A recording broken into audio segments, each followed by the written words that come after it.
Hello, Dave and Joan Maroney here, and we're so very glad to have Ed and Nan Weber with us to talk about an initiative called Homes of Life.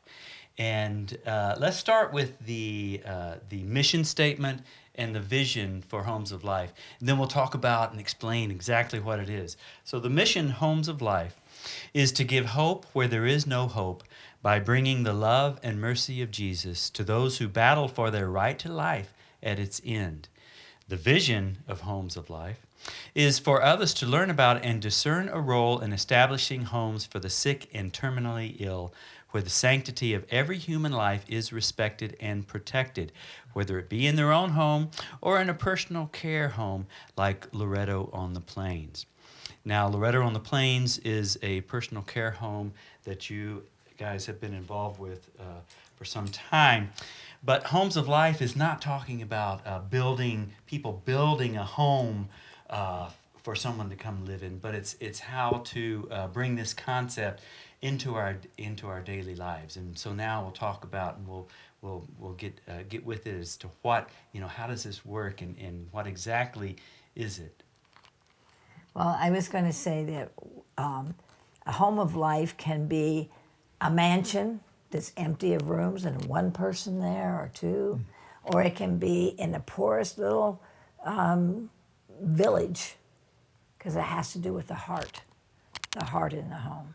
And that's what we're going to talk about today, what we can do to help people bring the heart of the message and the heart of care, the heart of love. That's what makes a home of life.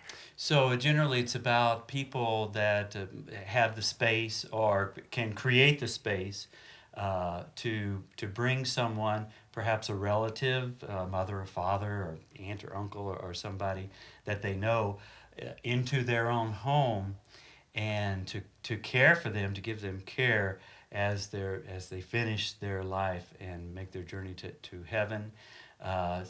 That would be a good way. Yeah, that's one of the environments.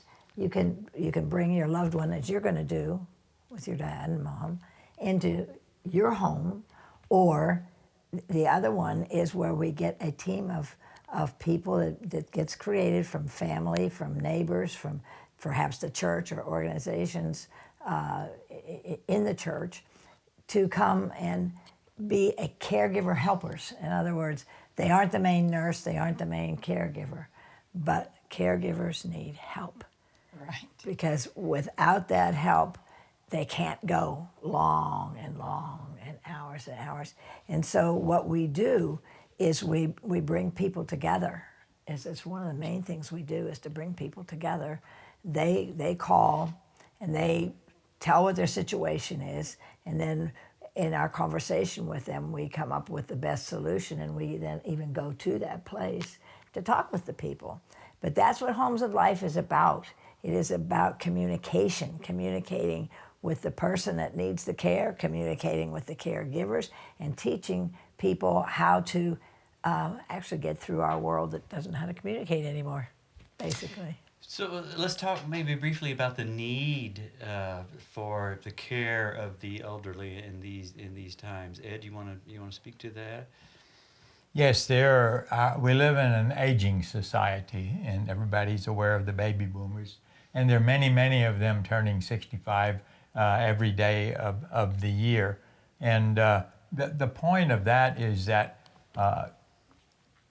we need more homes and places where people can be cared for. And that's what a home of life is all about, as Nan was talking about. And the important thing to remember too is that people are born in a family, and they often at the end of life, they want to be surrounded by family and can go home to family. And as Nan was mentioning, all of us may not have family around us or there to help us on that journey, but that's what we want to encourage people to take a look at. For instance, Nan was mentioning in the community or in your church, in your own family, find out what resources there are, and that we're able to help you with. After the years of caregiving that we've had, we're familiar really with what needs to be done and what resources are necessary in order to help a family to make that decision. it also, one of the essentials, and we certainly will point that out, is that a home of life needs to be filled with the love of Christ and the mercy of Christ. Without that being there, then the person will not be cared for as one of God's little ones that really needs that care. And the other part of that equation is that the person doing the caring can burn out really fast. I mean, you just need to have that resource within you. Doesn't matter what faith background you are. It matters what love of Christ you have within you and what calling you have. And there is a real risk if a person goes into a facility, nursing home, or something like that. There is a real risk these days that they will be essentially killed. That the facility will help them to die before their time allotted by God. Right? I mean, that is really grown in our country in the last few It's years. a harsh As this reality. flood of the elderly come along, and what do we do with what them? what they They're call seen as a burden. what you they know. call that is stealth euthanasia, and stealth means kind of hidden and so on. And so euthanasia, for those who are familiar with it, is where people are assisted in dying or helped to die at to end their life, and it's murder. And we want homes of life that will be pro-life and will give people hope, as Dave read earlier, hope where there's no hope. Because our society, in today's society, many people feel alienated and alone, and there's so much busyness going on. That's why family is one of the keys to, and a home, keys to helping people to feel like they're still cared for. And when they are, we found that hope is renewed in their lives, especially the elderly, and surrounding them by family, and if they're children in a home too. So we want to encourage people, to take the risk and kind of make it a mission to take a look at what we're talking about and consider some of these things. And so let's talk about our specific situation with Joan and I and her parents. But it's about bringing someone into a loving environment, as opposed to perhaps a cold and sterile environment in a facility. So Joan's parents are getting to the point where they're not really able to take care of themselves, and the situation can change quickly day to day. So Joan and I have a lot that has enough space on it, and we are going to actually add an addition to our home to build a small apartment. But this is why Ed and Nan, their ministry is so important and valuable to me on a personal level, and I think to many of you, because I don't want to put my parents into a nursing home. They don't want to go to assisted living. They want to be surrounded by family. I want to care for them. I know the risks, not just, we talked about the euthanasia, how with all these baby boomers, the stress that it's putting on Medicare. And so, and the hospitals are just trying to get them out there, so that you guys should all be aware of that. So, okay, now I want to bring my parents in. And Ed and Nan, as we've been visiting the last couple of days, have been able to help us have very practical knowledge of understanding about what to do, how to care for them, what kind of help is available, our questions, our concerns. I'm bringing my parents in, but what if someone else wanted to bring a neighbor in? Is there liability with that? How do you care for them medically? And Homes of Life, what Ed and Nan are doing, is taking all these years, many, many years of experience, and bringing outsiders, not family members in, actually third-party people into their home.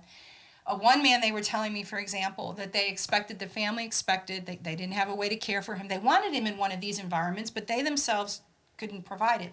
They thought he would live for 3 years. He lived for 10 years. 3 months. 3 months, 3 months. And he lived for 10 years.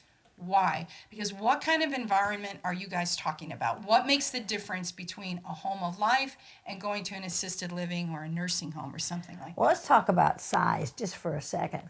In assisted living or nursing homes, there's a lot of nice, beautiful, good homes, but they're big and the staff is small.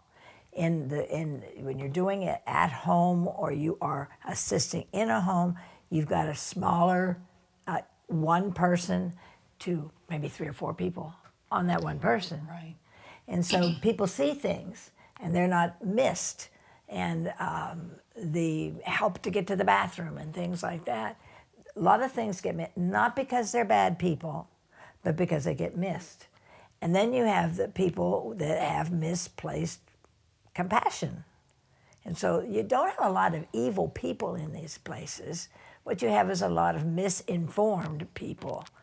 And they've been taught a lot of the negative, my right to die, my right to do this, my right to kill my baby. You know, Ed was talking about life, and just real quickly, you just take it down, just take all the veneer off of it, and you say, what does it mean to take the life of another person? What do you call that? And the person says, this is an actual thing that happened to us. Well, that's killing. Oh, so you're saying that when a doctor gives a person the medication to kill themselves, what are they doing? Comforting, or is that murder? If a doctor takes the life of a child with or without your consent, what's happening to that baby? It's being murdered. It's being killed. And we've lost the sense of the truth of words. And it's the same thing with euthanasia. We don't have the right to cut your life down to those precious last moments when Jesus is with that soul and with you and preparing you and getting you ready with the angels to take you before the Father in heaven. Nobody has a right to take that. Well, and you know, there's a lot of talk about, what kind of quality of life would they Thank have? you. Yeah. And this is why, okay, so yeah, how do we make a better quality of life? You bring them in your home, you love them, you care for them, and that's where you guys counsel people on how to make an environment like this man that was supposed to live for 3 months. Why did he live for 10 years? You know, a lot of it has to do with the environment that you create. And that's what's so beautiful about this. And then as we have these elderly living with us, and our children become accustomed to that, the wisdom that we learn from that, the suffering, the value of suffering, all these are other things for the redemption of souls, the value of that. This person is seen as a precious soul, God working in that soul to purify them to be ready for the eternal life. And so all their experience is now they're available. They will come to your area. They'll help you on the phone. They've got help desks to help you prepare and really understand the commitment that you're making, and why, to help you discern, right, if this is right for you. Yes, Joan, but I don't have any medical training. I've never cared for someone that's ill in this manner. Time to learn, Dave. Time to learn. How are we going to take your parents into our home and care for them as they, continue to get older and continue to be less and less functional by themselves? And you and I had a conversation last night about that very thing.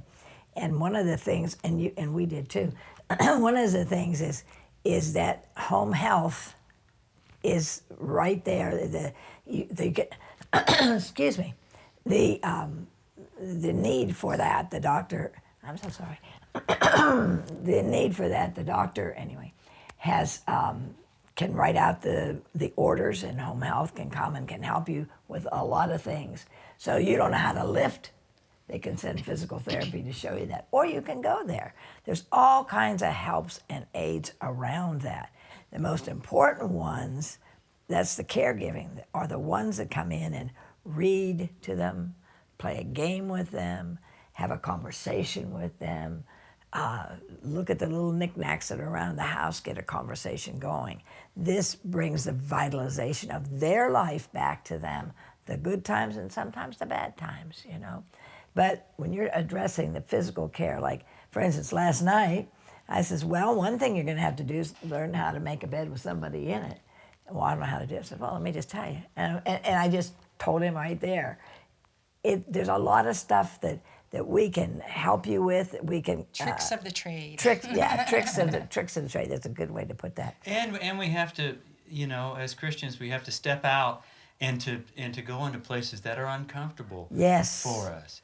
And we have to have trust that Jesus, and His Holy Spirit will give us the information, when we need it, and we can learn from the caregivers that come in to the home. Well, one of the things that we want to encourage also viewers on is the fact that we started off with very little experience too. But when God calls you, and it may not be a missionary call, but it may be a fact of life call, all of a sudden mom or dad is ill or someone needs some additional help, then there are avenues and ways to get that. You can receive training, you can get information, you can get it from your doctor, from, as Nan was talking, home health. There are avenues and so on available. Physical therapy. To help with those issues. So we want to encourage people to not be afraid, but if you see these things coming up around you, or even see a neighbor or someone else struggling with something, don't be afraid to ask how you can help. Sometimes you won't be a caregiver, but you need to run get some groceries for them, or you need to sit there and visit or play cards or a game with that elderly person while their family is doing something else that they need to do for them. And those are all very important things. It's really important when it's just a spouse and the one that's sick.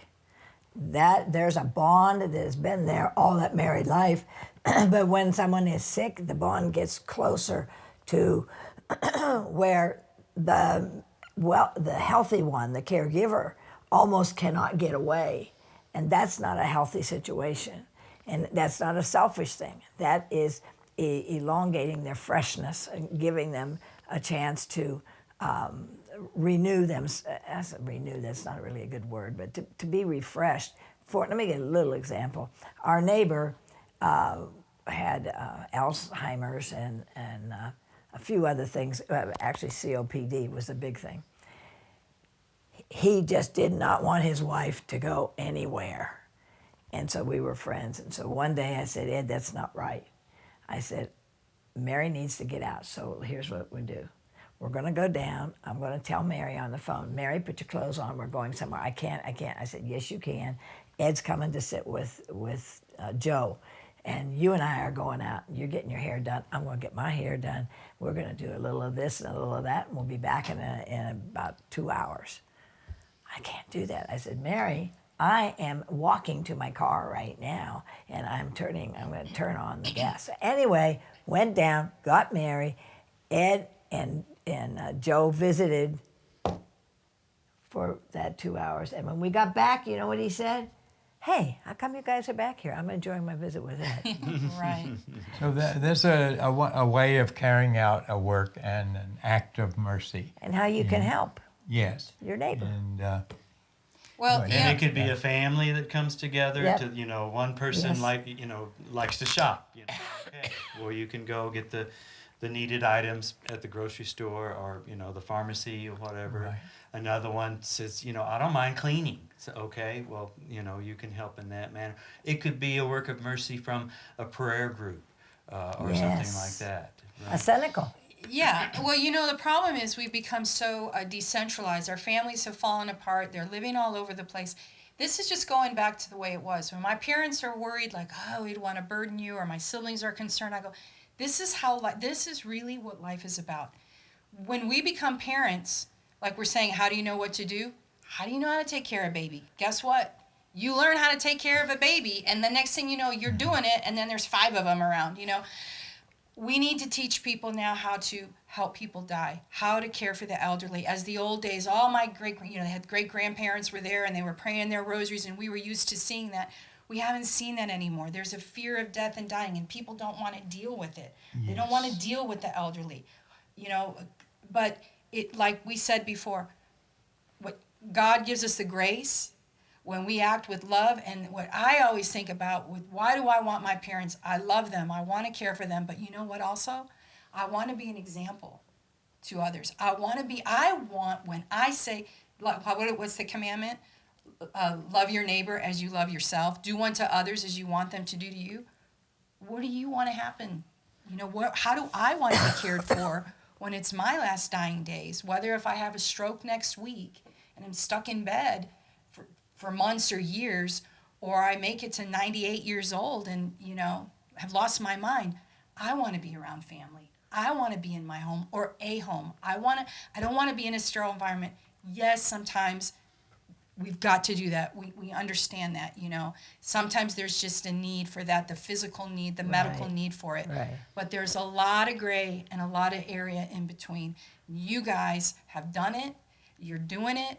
You're using your experience, and you continue, you're not young chickens yourself. I'm so proud of you to continue now to use this wisdom, this experience and knowledge that you have to share with all of us and others out there, like Dave and I, that want to care for the elderly, and to be more open to that need, and that we're just not, shooting them up with drugs and getting rid of them. I wanted to say when you said people are afraid of dying, do you know how many expressions? I'm so sorry that people will avoid saying somebody's dying. Somebody died. They say they passed on. They passed on. They went over the bridge.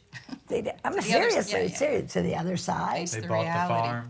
That's how Kick paranoid the bucket. Americans are about dying. Yet the say that- suicide rate and all those things are high, because what we're not talking about is living. Right. We teach them Beautiful point. how to live until they die, Right. instead of dying every day. We're all dying that's every beautiful. day. And that's kind of a wrap up. That's the whole purpose of a home for life and homes for life. They're filled with life, they're filled with love, and so on, which people need. God created us out of love, and He's calling us home in and surrounded by love. And that's why we want others of yours, you're listening, to think about becoming a home of life. And by that I mean your home probably already has that kind of life in it. But we want you, if that's the case, and you can help others on that journey to finish their journey, then contact us. We're going to put our contact information on here, and we'll be happy to help in any way that we can with information or suggestions. And help you to discern. Right. Yes, to get to answer this, questions. yeah. Be not Exactly. afraid. Ask. Yes. Well, again, we want to thank Ed and Nan Weber from Homes of Life across America. And we just bless you guys. We're going to be praying for you, for your work. We'll continue to support you as much as we can. And we send out our prayers and our blessings upon all of you. And may God bless each and every one of you. And may God bless America because of you. Amen.